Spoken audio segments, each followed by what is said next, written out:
CM Revanth Reddy కొడంగల్లో పర్యటిస్తున్నారు. ఆయన నివాసంలో కొడంగల్ ముఖ్య నేతలతో సమావేశమయ్యారు.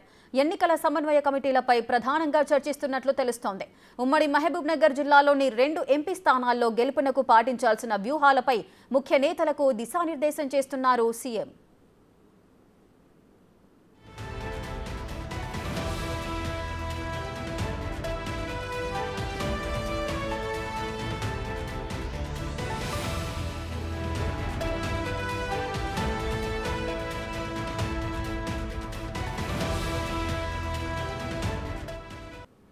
రైట్గా కొడంగల్ పర్యటనలో ఉన్న సీఎం రేవంత్ రెడ్డి ఆయన నివాసంలోనే ముఖ్య నేతలతో సమావేశం ఏర్పాటు చేశారు. ఈ సమావేశానికి సంబంధించిన పూర్తి డీటెయిల్స్ మా ప్రతినిధి శంకర్ లైవ్ లో అందిస్తారు.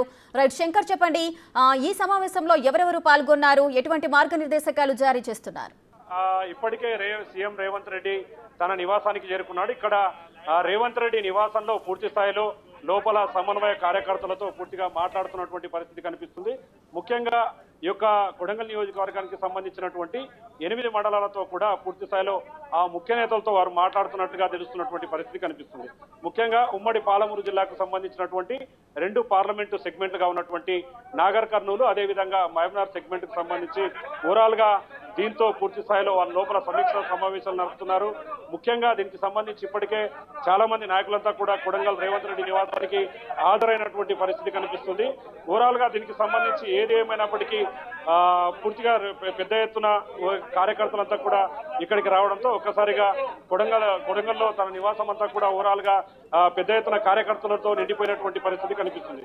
ముఖ్యంగా రాబోయే పార్లమెంట్ ఎన్నికలకు సంబంధించి మేజర్ గా ఈ యొక్క రేవంత్ రెడ్డికి సంబంధించినటువంటి ఇంటి దగ్గరికి చేరుకున్నారు. ఒక్కొక్క మండలంతో సపరేట్ గా ఆయన మాట్లాడుతున్నటువంటి పరిస్థితి కనిపిస్తుంది. ఈ నేపథ్యంలో ఆయన సపరేట్ గా 8 మండలాలకు సంబంధించి ఒక్కో మండలానికి సంబంధించినటువంటి సమన్వయ కార్యకర్తల నేతలతో అంతా కూడా ఆయన మాట్లాడుతున్నటువంటి పరిస్థితి కనిపిస్తుంది. ఇప్పటికే లోపలికి రేవంత్ రెడ్డి చేరుకున్నాడు.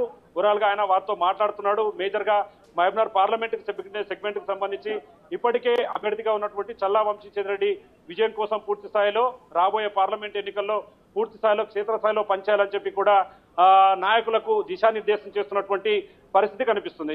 ఏదేమైనప్పటికీ ఆయన ఇక్కడికి రావడం, స్థానికంగా ఉన్నటువంటి కొడంగల్ నియోజకవర్గానికి సంబంధించినటువంటి మండలాల నేతలతో మాట్లాడుతుండడంతో ఒకసారిగా కార్యకర్తల్లో నూతన జోష్ నెలకొంటుంది. ఖచ్చితంగా సీఎంగా రేవంత్ రెడ్డి ప్రమాణ స్వీకారం చేసిన తర్వాత కాంగ్రెస్ ప్రభుత్వం అధికారంలోకి వచ్చిన తర్వాత ఓవరాల్ గా కాంగ్రెస్ ప్రభుత్వం చేస్తున్నటువంటి సంక్షేమ పథకాలను ఖచ్చితంగా స్థానికంగా ఉన్నటువంటి ప్రజల్లోకి తీసుకెళ్లాలి. పార్లమెంటు స్థానానికి సంబంధించి ఇక్కడ మహబూబ్నగర్ పార్లమెంటు సెగ్మెంట్ లో ఉన్నటువంటి చల్లా వంశీచంద్రెడ్డిని పూర్తి స్థాయిలో గెలిపించుకునేందుకు ముందుగా తీసుకునేలా కూడా ప్లాన్ చేస్తున్నటువంటి పరిస్థితి అయితే ఇక్కడ కనిపిస్తుంది. రేఖ, మొత్తంగా మనం చూస్తే మాత్రం చాలా మంది నాయకులు ముఖ్య నేతలంతా కూడా ఉన్నారు. వాళ్ళతో కూడా మాట్లాడదాం. అన్న, చెప్పండి అన్న, ఏం జరుగుతుంది, ఎట్లుంది రేవంత్ రెడ్డి మీ దగ్గరకు వచ్చినందుకు, ఎలా అనిపిస్తుంది? సంతోషం చాలా ఉన్నది. ఈసారి 14 పార్లమెంట్ ఎలక్షన్ వస్తున్నది, గెలిపిస్తాం. చాలా సంతోషం ఉన్నది వచ్చినందుకు. ఎక్కడి నుంచి వచ్చినాయి? మాది తుంగిపేట బొమ్మరపేట మండలి.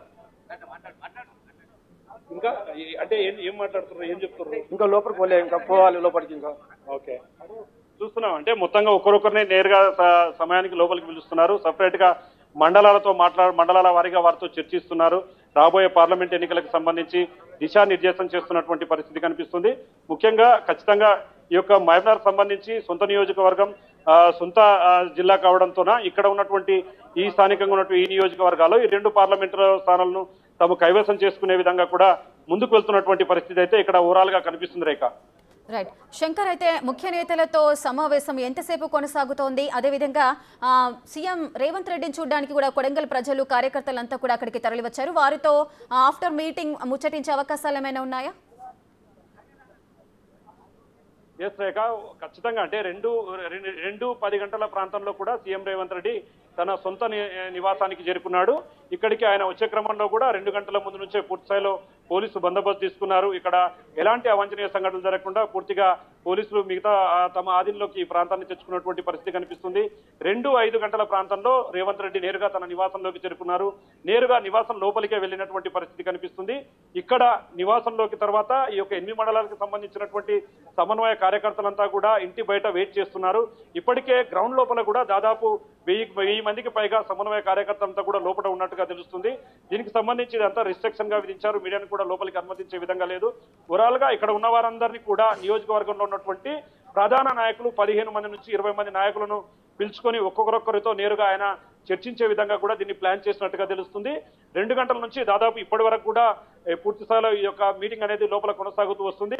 సాయంత్రం 5 గంటల వరకు అంటే 5 లేదా 6 గంటల వరకు కూడా ఈ యొక్క సమావేశాలు పూర్తి స్థాయిలో నిర్వహించి మండలాల వారీగా ఉన్నటువంటి కార్యకర్తలతో సమన్వయ కార్యకర్తలతో నేరుగా మాట్లాడడం, పార్లమెంటుకు సంబంధించినటువంటి ఎన్నికల్లో పూర్తి స్థాయిలో ఏ విధంగా పనిచేయాలి, క్షేత్రస్థాయిలో కాంగ్రెస్ వైపు ఏ విధమైనటువంటి ఓటు బ్యాంకింగ్ తీసుకురావాలనే క్రమంలో కూడా ఒక్కొక్కరితో నేరుగా చర్చించిన తర్వాత సాయంత్రం తిరిగి ఇక్కడ నుంచి రేవంత్ రెడ్డి నేరుగా హైదరాబాద్ చేరుకున్నాడు. ఇప్పటికీ రేవంత్ రెడ్డి అయితే పూర్తిగా రోడ్డు మార్గాన్ని ఇక్కడికి రావడం జరిగింది. తిరిగి ఇదే రోడ్డు మార్గాన్ని ఆయన తిరిగి హైదరాబాద్ కు చేరుకునే విధంగా అయితే పూర్తి స్థాయిలో ఇక్కడ అన్ని ఏర్పాట్లు చేసినటువంటి పరిస్థితి అయితే ఇక్కడ కనిపిస్తుంది. Rekha. Right. Thank you Shankar. Thanks for the live details.